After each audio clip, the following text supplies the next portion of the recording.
Liverpool fans, romantic. Liverpool fans are Liverpool fans, hey. Liverpool, what do I think of Liverpool? Their fans are loud, yes, but they have every right to be, because they have been a dominant side, you know, even though Manchester City has taken that dominance to another level, but they've always kept them honest, you know. They've been winning trophies here and there. Even now, man, they're still competing for the Premier League title, you know. In terms of how I personally feel about them, I don't know, man.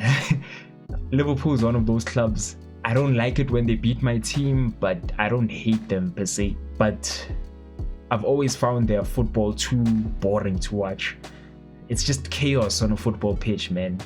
And it works for them, you know. They play that, what do they call it, heavy metal football, where it's just press, aggression, you know, and it creates so many chances. Eventually you'll outscore your opponents, yes, sure, but man, I don't know, man. I just like technical footballers. I like control over football games, you know, and I like seeing players have freedom on a football pitch. So that means like a team that I enjoy watching doesn't have to be dominant, you know. But as long as there's freedom to express yourself and do whatever you want, then I have no issues with their football. But Liverpool, it's not that, man. It's just, you can see it's driven by tactics, and that's the problem I have with Liverpool. They're just boring to watch. They're extremely boring to watch, and a lot of people will say I'm speaking nonsense because they score a lot of goals. Yes, I agree with you. They score a lot of goals, but they keep scoring the same goal over and over and over and over, and it's so boring, man. It's boring. Liverpool is boring. That's all I have to say. It's just boring. romantic because to them, football is poetry, not just results. They don't just support a club, they believe in a story. Every game at Anfield feels like theatre. The scarves raised, the cops singing, "You'll never walk alone," the belief that football means more here than anywhere else. That's why they're quick to remind you, this means more. And yes, they actually believe this means more. What does that even mean? What does that mean? So just because you win a trophy here and there, it means more than other teams winning a trophy? What does that even mean? Because you're not even dominating, you know? You're just feeding off Manchester City's scraps, because Manchester City is the team that actually dominates. But when they fuck up, here comes Liverpool to get that one trophy Manchester City missed, you know? So it means more, just doesn't make sense to me. it. The romance is built on history. 18 league titles before the Premier League era. Fuck history. I guess I'm a hypocrite for saying that, because when it comes to clubs like Madrid, you know, you gotta respect the history. But Liverpool, man, I don't know, man. Like it's very difficult for me to take them seriously. I don't know what they have to do, or maybe it's an issue with me personally, or maybe I'm a hater. I honestly don't know. I could be, but hey, man, this club, fuck this club. 6 Champions Leagues, legends like Kenny Dalglish, Gerrard, and now Salah. The glory years of the 70s and 80s still live in their chants, and the 2005 Miracle of Istanbul is treated like holy scripture. Rival fans say they live in the past, but for Liverpool supporters, history isn't just nostalgia, it's identity. Under Klopp, the romance came alive again. The 2019 Champions League, the long-awaited Premier League in 2020, and all the mentality monsters moment. But I won't lie, when Coutinho was there, man, I used to enjoy watching that guy. That guy made Liverpool so fun to watch, because he was just the joke of a player. Ridiculous footballer, exceptional footballer, man. Very talented guy. I don't know if he's still playing, but man, that guy was a joke. Till this day, he has the best shibobo I've ever seen in the Premier League. And for you who don't know what a shibobo is, it's basically kicking the ball through someone's legs, you know. I don't know what you call it in other languages. I don't know what you call it in English, but yeah, that. But yeah, he has the best one I've ever seen in Premier League, where he just stopped and then the defender like just slid across over the ball. It was crazy. It was crazy, but yeah, man. Shout out to Coutinho. Gave Liverpool fans a reason to say they were different. Even Sadio Mane was a joke. Ridiculous football. Even Bobby Firmino. So you see, I've had players that I enjoyed watching at that club, you know, but majority of them, they're just horrible, man. It's like a club of James Milners. It's like a club of James Milners. All 9 of the teammates are James Milners, and then they have that one brilliant footballer or two, you know, in terms of having Bobby Firmino and Sadio Mane on the pitch at the same time. But yeah, man, Liverpool is just boring, man. Boring. It wasn't just money or tactics, it was culture. And even now, as Klopp has moved on and a new era begins, they hold on to that belief. Every young player is treated as the next Scouser hero. Every comeback is destiny, not luck. Of course, the romance has its flaws. Rival fans mock them for overhyping atmosphere, for claiming Anfield scares opponents, for acting like no one else has history. But Liverpool fans don't care. To them, they're guardians of football's soul. Romantic, loyal, dramatic, and always convinced their bond with the club is deeper than yours. Liverpool fans are romantic because for them, football isn't just a game. It's religion sung in unison on a European night under the lights. Chelsea fans, chaotic. Listen, chaotic is the best way to describe Chelsea. 100% I agree. This club here, I honestly don't advise people to support this club, because this club, it will play with your emotions, man. Like, you will experience every single emotion when you are a Chelsea fan. You will be happy, you will be angry, you'll be sad. It's basically bipolar. 2 words that perfectly resonate with Chelsea: bipolar and chaotic. 100%. Fans are But we love the club so much, so we just stay here, you know. But hey, chaotic. Chaotic because their club never does stability. Since Roman Abramovich bought them in 2003, chaos has been their brand and they've embraced it. But at the same time, that's what makes this club so special, because we could be going through a difficult spell where we're not winning trophies and not dominating and whatever, but we all know that's going to change soon.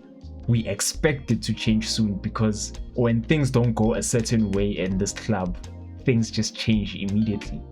So us understanding that it's a chaotic club, we have more patience with it, because we just know things are going to change. Nothing is forever here. Don't last, players come and go like it's a revolving door, and yet somehow trophies keep piling up. That's why when we lose like players we really love, we don't really moan about it. We just accept it, because we just know eventually we're going to get another good player.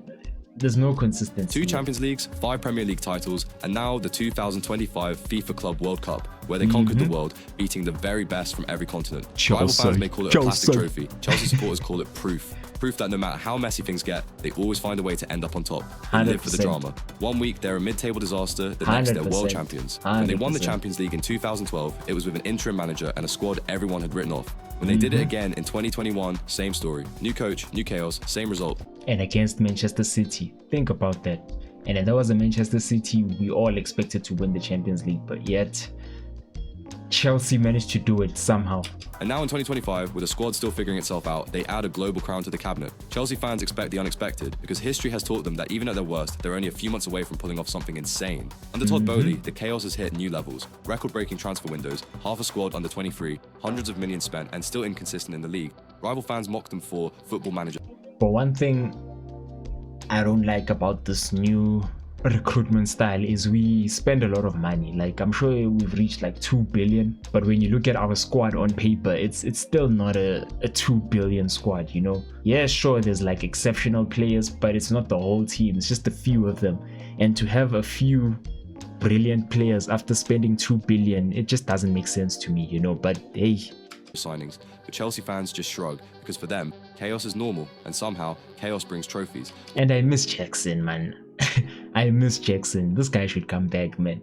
Because yeah, sure, a lot of Chelsea fans are gonna complain and say he was not clinical enough, yada yada yada. But like the way he played, besides the scoring part, of course, but like the way he played football, it was just so brilliant to watch. Imagine having Jackson, João Pedro, Cole Palmer, and Estevao all in the front line, huh? Having all these guys in the front line, imagine the football we'd be playing. But hey, you know, Chelsea Football Club, no consistency. We have to sell someone to get someone. Hey. What makes Chelsea fans unique is their defiance. They don't care if you call them plastic, they don't care if you say they brought success. They'll point to their Champions Leagues, to their Premier Leagues, and now to the fact that they're champions of the world in 2025. Bayern Munich fans, arrogant. Bayern Munich fans Okay, if they were arrogant, it would be understandable because they are Bayern Munich, man. The Bayern Munich is a big club. Jokes aside, Bayern Munich is a big club. It's similar to Real Madrid in a way where they just expected to dominate, you know. Every stadium or every game they go to, you cannot say they are the underdogs unless they're facing Real Madrid, you know, like someone actually bigger than them, which is not a lot of teams, you know, because even when they play Barcelona, they are not the underdogs. Like Bayern Munich is a respectable club, man, and them having arrogant fans, you know, I wouldn't be mad at that, you know. are arrogant because in Germany, they don't just dominate, they own the place. Oh, 100% they own it. How can a team win the Bundesliga? How many times is it? 10 times. I'm sure it's more than 10 times in a row. That's crazy. 33 That's Bundesliga crazy. titles, 6 Champions Leagues, and a streak of league wins that felt like it would never end turned Bayern supporters into football aristocracy. For years, their attitude has been simple. The Bundesliga is ours, and the rest of you are just fighting for second. They know that Because even that season where Lewandowski should have won the Ballon d'Or, man, they were just destroying everyone. They were destroying everyone. Chelsea got buried, Barcelona got buried, Tottenham got buried. Like, yo, you know, when a team is making everyone look bad, that's when you know they're a serious club, you know. And it's not like they're making lower level teams look bad, they're making like exceptional teams look bad. That's when you know they are a force to be reckoned with. And that season, in my eyes, Lewandowski deserved the Ballon d'Or, man. He won the Ballon d'Or. He won the Ballon d'Or in my eyes, you know. But the fact that they didn't give it to him, the fact that they had to cancel the whole event is just crazy to me. They should have done a team presentation or something, anything. Or even given him the award without broadcasting the show. the stereotypes, that Bayern buy every rival's best player, that Dortmund, Leverkusen, or Leipzig can build something special. See, this is what I hate about Dortmund. Dortmund, man, they've had some players. They've had some players, man. But they just don't compete. They don't compete, and they keep selling their players, man, to every single club around the world, and mostly Bayern Munich. But like, the amount of talent Dortmund have produced over the years is a joke. Imagine if they actually kept all that talent. The team they'd have, man, it would be a Only for serious Bayern team. to swoop in and make it theirs. And Bayern fans don't deny it. They brag about it. To them, that's the natural order. You develop the talent, Bayern finishes the job. But in 2023 and 2024, something strange happened. Bayern lost the Bundesliga, and suddenly, for the first time in a decade, the arrogance looked shaky. Rival fans laughed, saying German football was finally free. Bayern supporters fired back that it was just a blip. That order would be restored. And when they stormed back in 2025 to reclaim the title, Bayern fans treated it And shout out to Harry Kane. This guy has over 100 goals already for Bayern Munich. What? He just got there not so long ago. I think it was 2024, 2023. He just got there, man. This guy, he's a joke of a striker, man. Joke of a striker. And the fact that he has no pace, but he gets to score so many goals, it just shows his technical ability, his footballing brain, and his finishing range. It's just ridiculous, man. The way he plays, man, he plays like a midfielder. I wouldn't be surprised if someone told me he used to be a CM or a defensive midfielder or attacking midfielder, something in midfield. But the way his brain works, man, he's a midfielder. That guy is a midfielder. I see it, man. The passing, the way he plays the ball to the wingers, the through balls he's played, like even the way he used to link up with Son back in Tottenham when Jose Mourinho was still there. It's like he was designed to be a great assister, but to have that power and also be an elite striker, it's just scary to watch, man. What a joke of a footballer Harry Kane is, man. Honestly speaking, if he won the Ballon d'Or, I wouldn't be surprised. Like, he's a joke of a player. like balance had returned to the universe. In Europe, Bayern fans still see themselves as royalty. They measure themselves against Madrid, Milan, and Liverpool, As not they anyone should. else in Germany. And As every they UCL should. night at the Allianz feels like proof that Bayern isn't just a club, it's a machine. Rival fans call them boring, predictable, even soulless. Bayern supporters just call it winning. Bayern fans are arrogant, because when you've dominated your country for generations, it's hard to imagine football working any other way. Arsenal fans, hopeful and haunted. Arsenal Now, I'm glad that he put them last, because that's exactly where they belong, man. Last place. They are the trench. They are the joke of the Premier League. They are losers, man. This is a club I hate the most in the Premier League. Fuck us. This is a club I hate the most in the Premier League. Because how are you so loud? How are you so loud, yet you don't win anything? Your club keeps losing. Your club keeps disappointing you. But the arrogance, where do you get the arrogance from? And why is there so many of you? Why? This is one club I just don't understand, man. Fans are hopeful because every season feels like the season, yet haunted. Because for nearly 2 decades, their triumphs have often ended in heartbreak. They carry legacy in their blood. The invincible season of 2004. But I won't lie, the football under Arsene Wenger back in the day, oh my god. Oh my god, that football was cold. I won't lie, I used to tune in all the time. I used to watch Arsenal games like religiously back in the day, man. Yo, the football they were playing with Alexis Sanchez, even before that with Santi Cazorla, like all these ballers, man. They had ballers, these guys. Giroud, the way they would link play, dribble, and have so much freedom on the pitch. It was like fun to watch, really. But at the end of the day, they didn't win much. At best, they would win a FA Cup and they would flex it like they just won the greatest thing ever. But man, this is that. It's a club I refuse to take seriously, honestly speaking. But then when Arteta joined them, they got worse. They became losers, and then they got better. I think the first season they came second under Arteta. The football was world class. It started to remind me of Wenger ball again. You know, it was just brilliant, especially Gabriel Jesus, who is a cold footballer, by the way. But unfortunately, he's one of those players that always get injuries, so he doesn't get the respect he deserves. But then when you actually watch him, he's a joke of a player. But after that season, they just went back to the trench football. In fact, they got worse. Yeah, sure, they still get results consistently, but they are horrible to watch, man. You know, I still prefer watching Liverpool than watching that Arsenal football, because they play like a mid-table side, but they always win, and they don't win by a lot of goals unless they're playing someone really, really, really bad. You know, it's just awesome. It's just awful to watch, honestly speaking. But hey, I know a lot of people won't agree. Legends like Henry, Bergkamp, and Vieira. That history shapes their identity, but it also raises the bar impossibly high. Under Mikel Arteta, optimism burned bright again. The Emirates transformed into a fortress of atmosphere fueled by the electric young core, Saka, Martinelli, and others. Big wins over the likes. And Martinelli, man, that first season when Jesus joined, I don't know, man, he was cold. Even the season before, not even the season before, there was a period where he played under Unai.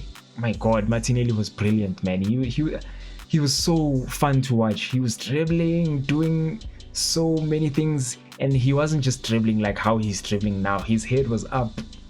He was doing step overs, 360s, all that, man, and he was so effective on the pitch. But now when you watch him, he's a completely different person. It's like he's been stripped of his identity, you know, the same thing as Bernardo Silva. You know, it's the same thing. It's the very same thing.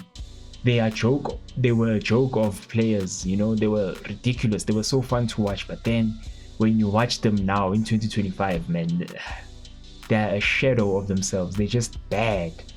Okay, I wouldn't say bad, but like they look soulless. They look like robots. Because the other day I saw James Milner fouling people, kicking the ball away, pulling players' shirts. I'm like, yo, Bernardo, man, that's not you. That's not who you are. You used to be a guy who dribbles like Lionel Messi, very technical, could see passes, could do whatever he wants on the pitch. But now, man, now I don't know what you are, man. And the same thing with Martinelli, but I don't know if you can bring the magic back, but I think once you lose it, it's forever gone.